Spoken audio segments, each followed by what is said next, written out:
To remove the master or main lift cylinders, which are mounted horizontally over here and held in place with 2 pins, we have raised the roof manually. We've already made another video on how to raise and lower the top manually. So we've raised the roof. We have two 2-foot long 2x4s that we're putting under the rear glass to stabilize the roof. I would still recommend that someone stand in the front and stabilize everything, but it actually is good enough this way so that even one person could remove the pin at the rod end, meaning the extended end of the cylinder, which we'll show you in a moment. That pin removal is done right down here.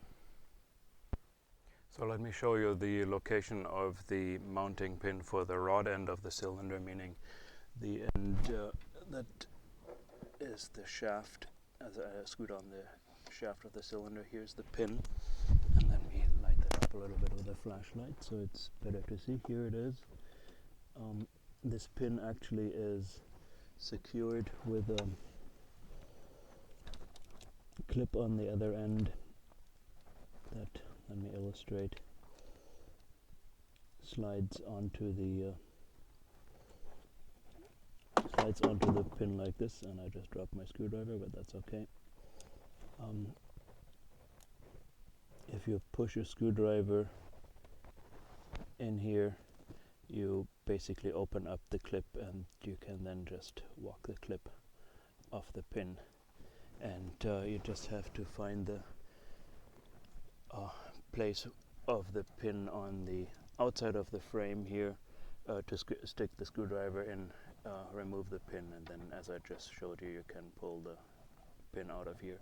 Next, we will retract the roof a tad farther so that we can remove the 2 forward mounting pins that hold the main lift cylinder housing in place, and they are secured over here. All we have to do is remove a 10mm hex nut off of this bolt, and once that hex nut is removed, we can pull the mounting pin assembly out towards the inside.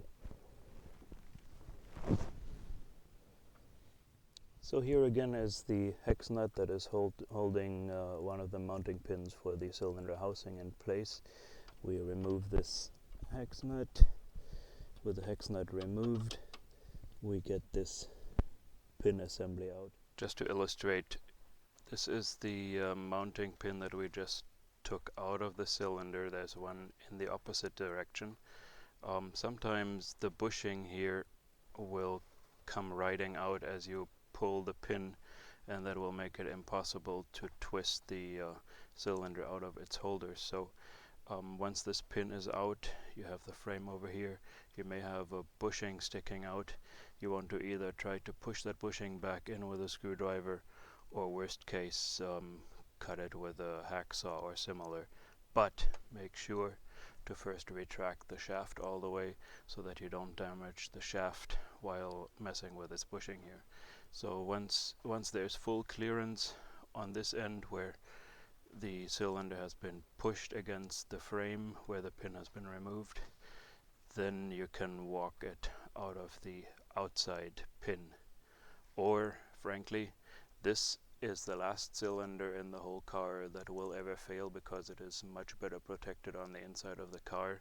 The cylinder should be good for about 20 years, whereas the outside cylinders will fail a lot sooner. I wouldn't blame people who don't want to go through the trouble of replacing this particular cylinder. It's the hardest one to get out. Not impossible, it's just a little more tedious than all the others. So if you end up damaging one or both of these bushings, no problem. Top Hydraulics provides new bushings with these cylinders anyway.